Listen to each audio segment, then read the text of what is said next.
think the idea of an integral knowledge paradigm, and the symposium that has been organized around this subject is a very, very key, central, critical aspect of Sri Aurobindo's teaching, the mother's teaching.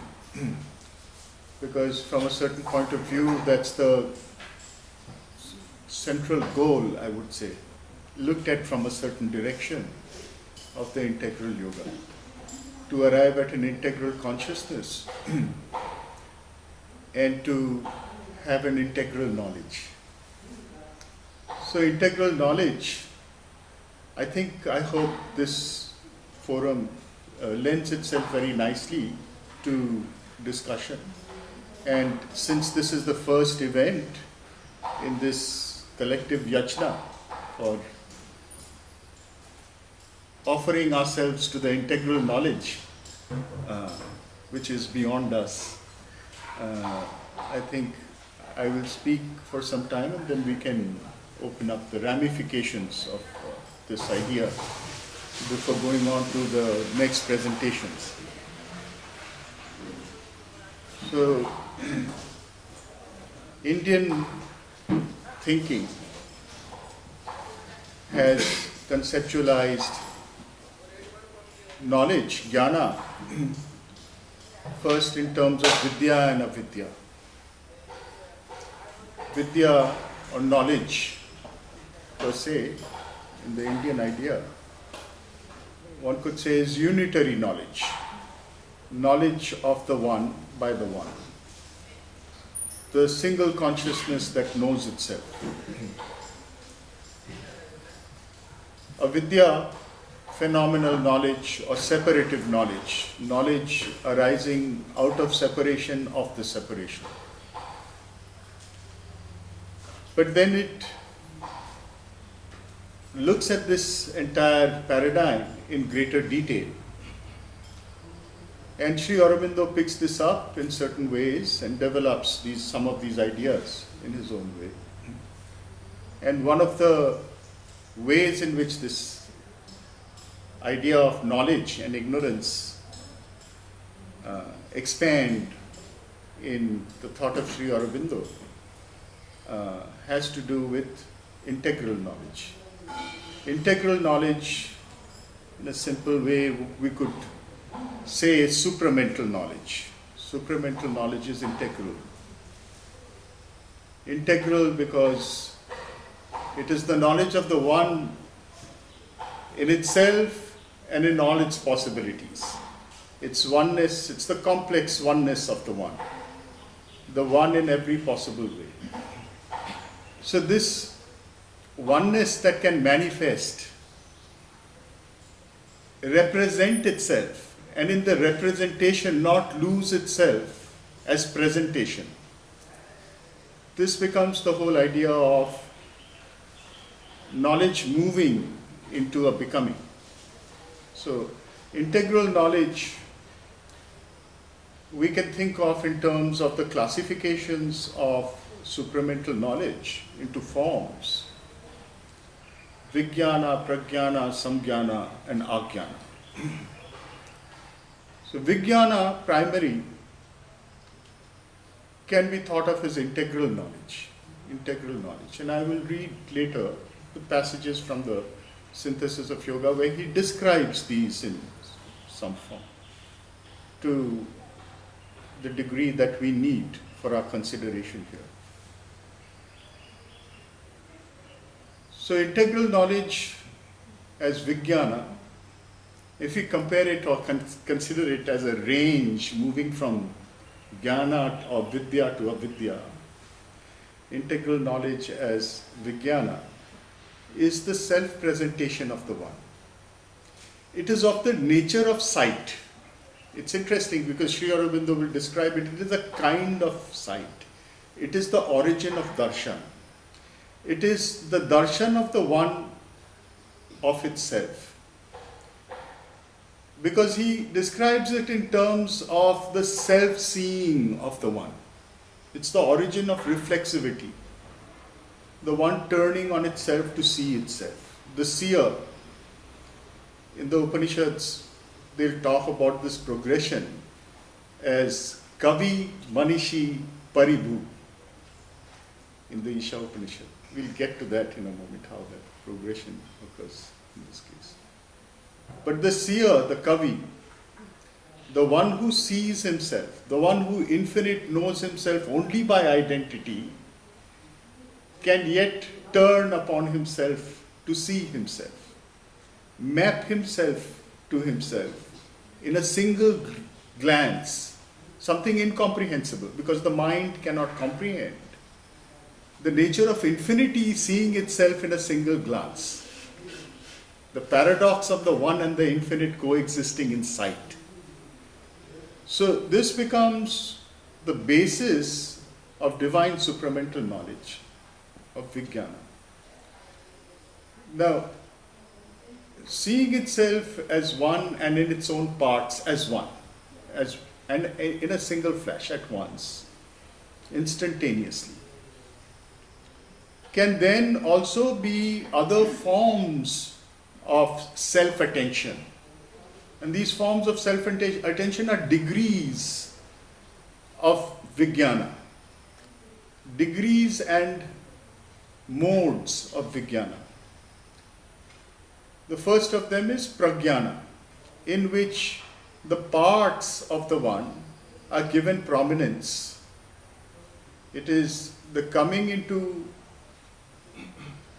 foreground of the parts, and the whole moves into the background.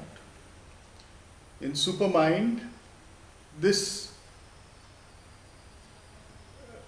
expansion of the parts or extension of the parts does not allow it to lose the sense of oneness. The oneness is still present fully. And then there is the third tertiary form, as he calls it, in which there is, note that this is also a little confusing because there is another scheme in which, Vijnana is the first, but when he talks about it in the synthesis of yoga, Vijnana becomes the second because the original is the one upon whom Vijnana operates to know itself. It's the beginning of the knower. Pragyana is the second. Rather is the third. And then Samjnana will be the fourth. And in another scheme, Vijnana is the first. Pragyana is the second. Samjnana is the third. And then there is a fourth, Ajnana, which he does not describe in that specific chapter of the synthesis of yoga, but he takes up when he deals with the Upanishads. But Samjnana, he calls it the sense of sense. It's the divine sense. It's the divine knowing itself through sense. And wonderfully, this aspect of Samjnana then gets foregrounded in an Upanishad, the Aitareya Upanishad, in which Purusha arises out of the unknowable by its own power, Swayambhu. And out of it erupts the organs of sense. This is sentience, consciousness as sentience, emerging out of that which is incomprehensible, and then specializing itself as sense. This specialization takes place through sight, hearing, other organs of sensing,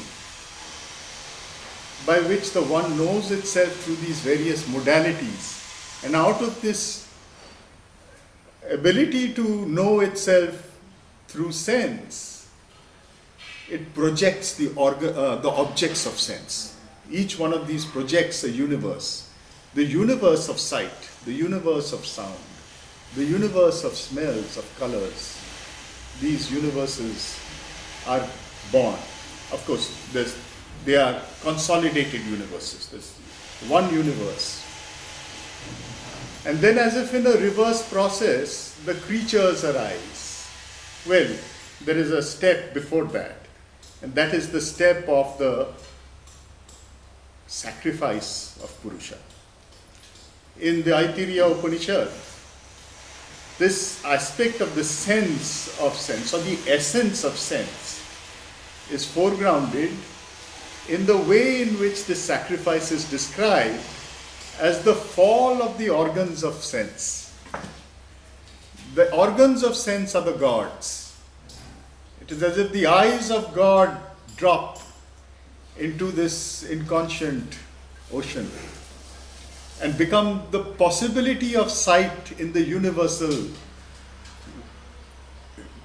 potential of the world, the possibility of hearing, the possibility of knowing itself as sense. Sentience becomes latent, but already in the very beginning are these organs. This is what's remarkable. The possibility of seeing, not just of abstract sensing. Behind it, of course, is the essence of sense, samgyana. Now, the evolution of creatures then occurs, and in this evolution, these possibilities, which are the gods fallen, the fallen gods descended into clay, are looking for a single being that will be their housing ground, their house, their habitation. Something in which they will intuit their origin, Purusha, from which they came. And that they find in the emergence of the human. The human appears, Prajapati produces the creatures. The human appears, and the gods say, truly well fashioned, and rush into this. Now, of course, there's a very interesting aspect to this whole thing, where along with the gods enter hunger and thirst. That is something very important that we'll come to in a moment, but it's good to acknowledge that that happens. So samgyana becomes the possibility of sensing in this universe, in the creatures of the universe, through multiple modalities of sense. And these senses are fastened with their doors outwards. But what is remarkable is that our sense of reality as creatures receives its full truth of the real due to this multiple sensory capacity. We hear, see, smell, touch, taste. All at once, reality is coming to us in all these forms. And if each one of them is separated out, there is, as it were, an attenuation, a kind of abstraction that takes place. We read books, we watch movies. It's a substitute. There is a sense as if something is missing. Some people don't have some of the senses. If they were not born with those senses, they don't feel the lack of those senses. But if they had the senses before and lose them, then there is a sense of lack. Now, my contention is, it is because of this five-pronged Pancha Pandava, literally, way in which samgyana expresses itself in its origin, in the very beginning, in Purusha itself, that samgyana gets activated in the creature through these variety of senses. Now, at the same time samgyana is present, of course, there is a lower samgyana and a higher samgyana. Samgyana and vidya is samgyana of supermind. Samgyana and avidya is manas, the sixth sense. This is how Sri Aurobindo will describe this operation of the activity of samgyana in the creature, in avidya. The sixth sense is picking up from all the senses, but it is behind, fully behind each sense too, which is why, from a certain point of view, it is possible to surpass the diminution that occurs if one sense is not present or another. This is in extraordinary sort of moments, or in certain kinds of siddhis, one may say. And some people have more of it and some people less. Those who have extraordinarily developed capacities of certain senses compensate for the lack of other senses, or actually feel the operation of other senses within that sense itself. And this sense of reality, of the real, moves from the abstract into the real to the degree to which samjnana is activated through each of these senses. Since our talk today is largely about seeing, I would like to mention two examples where this is something that has been recorded as producing a different kind of experience. One of them is the mother's own record of reading history books when she was a child, or listening to stories of history. And she says that she would see the actual event occurring in front of her eyes in that space and time as if really occurring. And she thought, this is how everybody sees. It's very remarkable that, of course, she had no knowledge of how other people see, which is, in a sense, all our predicaments. We have no idea of each other's subjective experience, but we take it for granted because we have created a world of conventions on which we agree. But at the same time, this reality that she was perceiving, the reality that she was listening to and perceiving, was sometimes not exactly the same as what she was reading. Yet it was so real that it made her revise the text of what she was reading in her own mind, saying, that's not how it happened. This is the contact with reality, with truth, as samjnana. The other example comes to us through varieties of experiences recorded by great artists.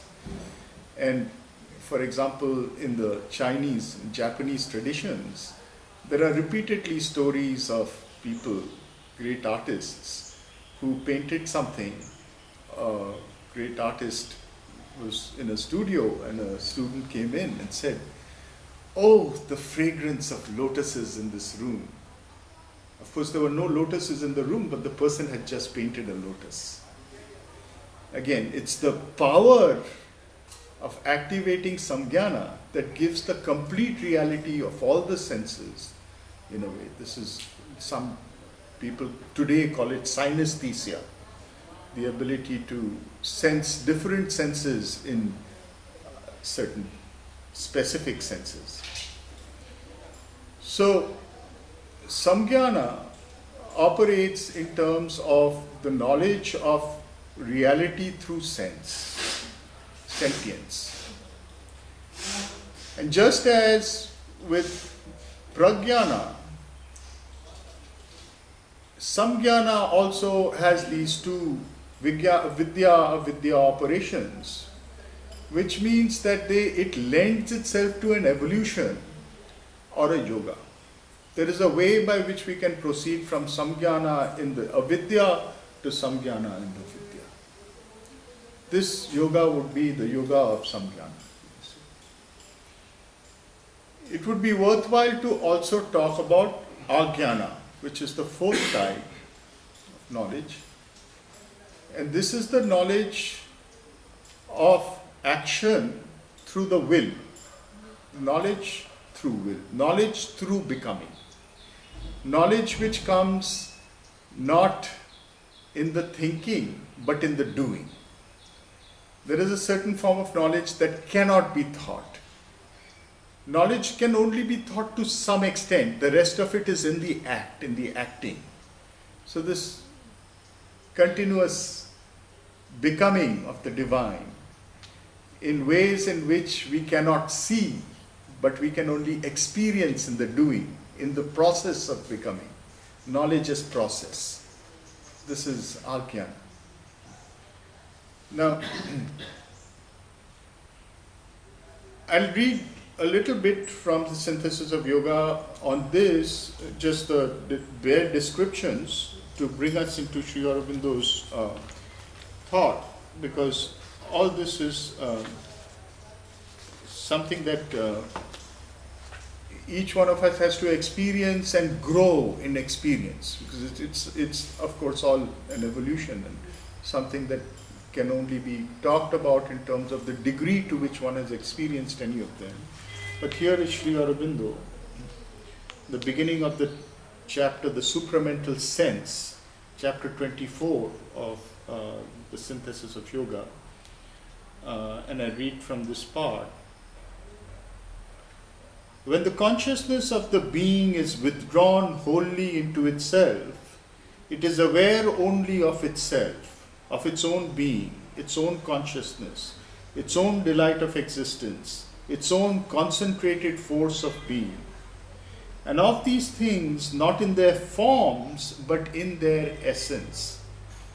When it comes out of this self-immersion, it becomes aware of, or it releases or develops out of its self-immersion its activities and forms of being, of consciousness, of delight and force. Then too, on the supramental plane, its primary awareness, here's the first, its primary awareness still remains of a kind native to and entirely characteristic of the self-awareness of the spirit, the self-knowledge of the one and infinite.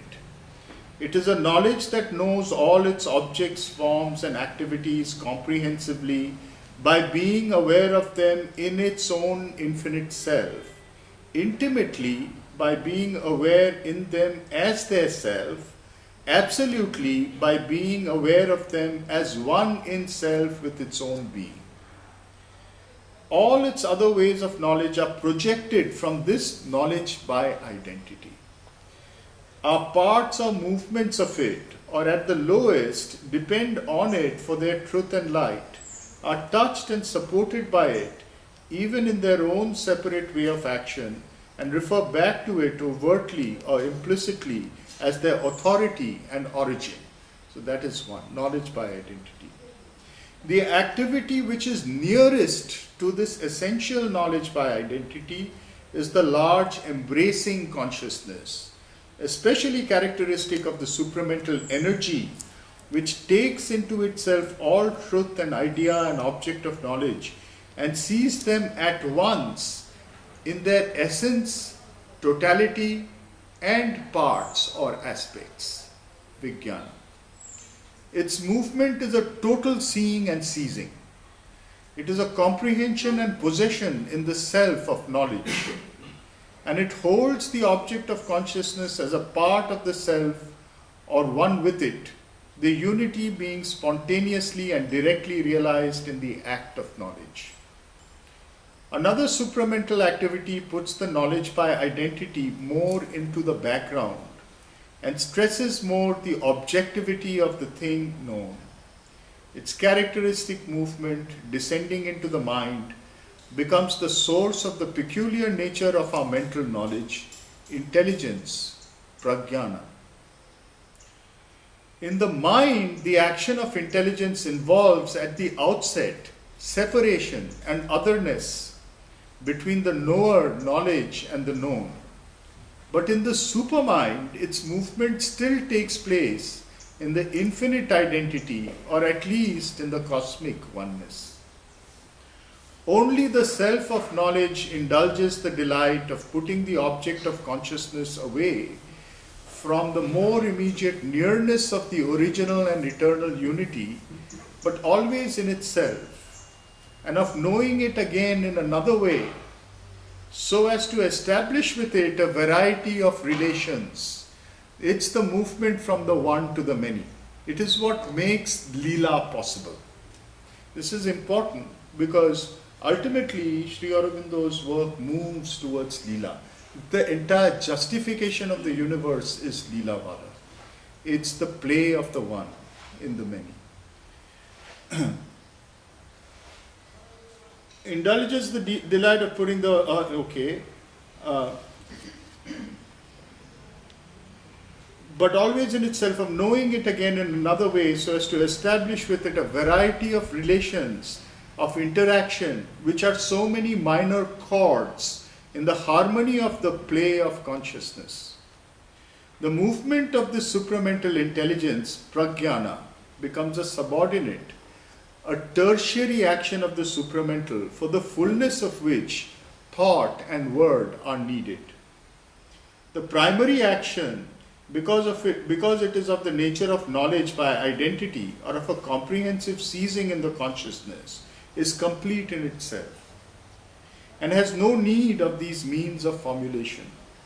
The supramental intelligence is of the nature of a truth seeing, truth hearing, and truth remembering, and though capable of being sufficient to itself in a certain way, still feels itself more richly fulfilled by the thought and word that give it a body of expression. Finally, a fourth action of the supramental consciousness completes the various possibilities of the supramental knowledge. This still further accentuates the objectivity. It takes the things that have been taken out, now come back through contact, through sense, through knowing each other through sense.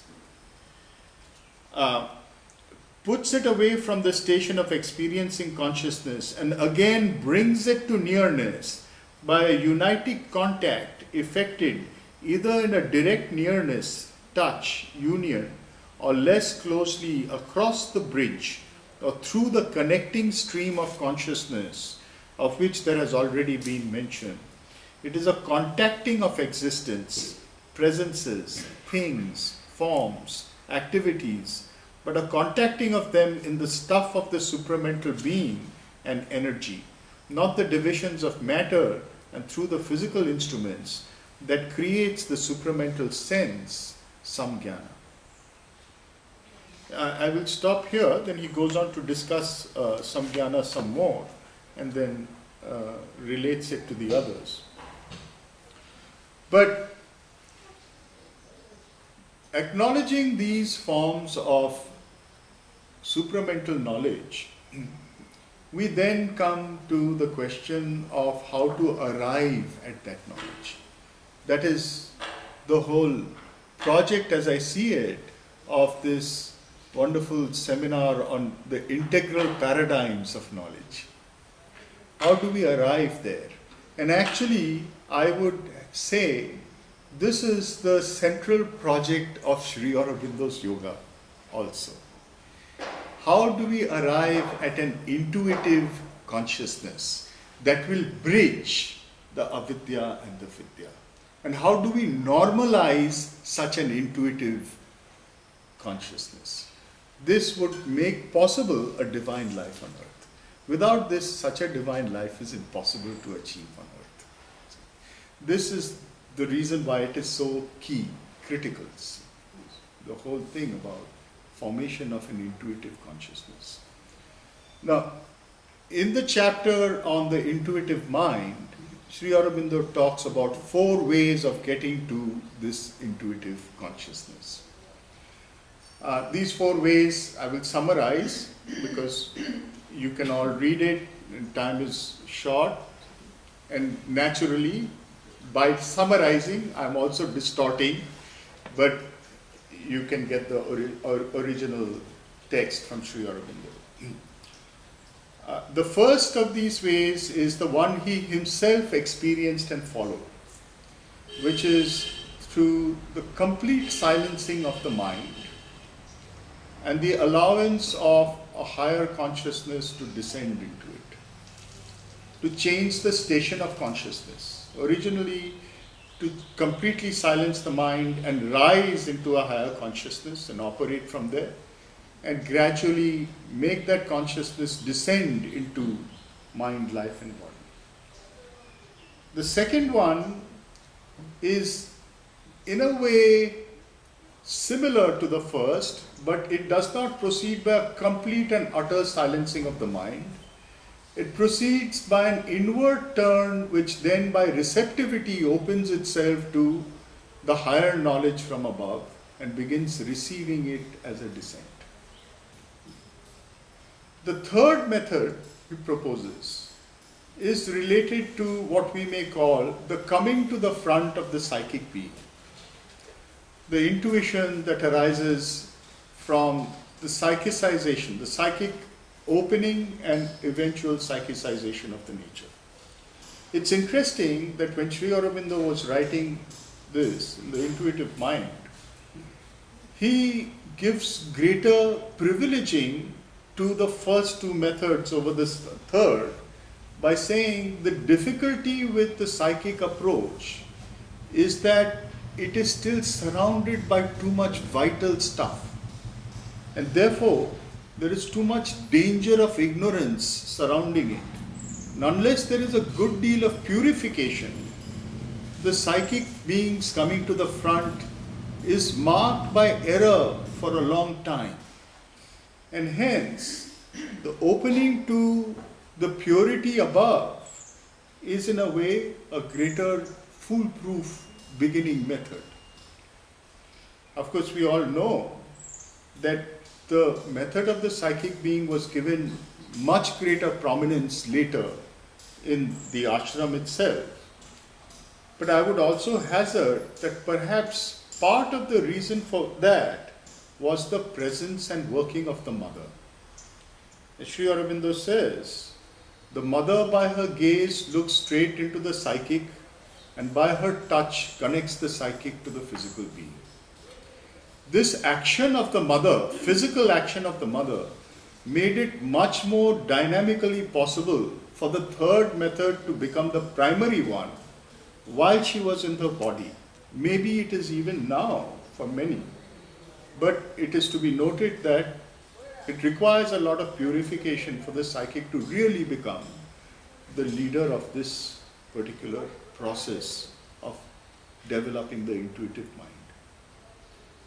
The fourth method is very interesting, and it is related to, I'll come to the relations in a moment, but the fourth one is, he says, achieved in the process. Again, the process of thinking, the intelligence itself, the buddhi, instead of silencing the buddhi or giving it lack of expression, or even putting it into hiatus and opening to a higher consciousness, you utilize the buddhi to push it beyond its borders. The intelligence itself becomes a intuitive intelligence, gradually becomes transformed in the doing itself, in the action itself. So these are the four methods he presents in a seed form in the chapter The Intuitive Mind. But I would also relate these four to the four forms of knowledge that we've talked about, at least analogously, loosely, if not directly. And we could say that the first, by silence, complete silence of the mind, the abrogation of avidya, complete erasure of avidya, the complete opening to the possibility of a direct sight of the divine, would be the relationship of the first method to Vijnana. The second method of opening to the inner mind and receiving from the higher consciousness by the inner mind, keeping as it were the two domains of the one and the many simultaneously in the consciousness, would relate to prajnana. The third method of the coming to the front of the psychic consciousness, through the vital, through the emotional being, through the sense apparatus, would relate to the third method, samjnana.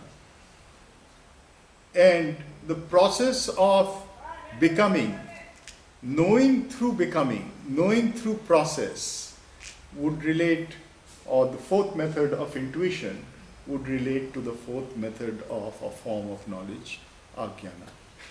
At least loosely, if not, or analogously, if not directly. And again, this is a matter which we can, in our overall considerations during this symposium, reflect on and discuss if it lends itself to any further discussion.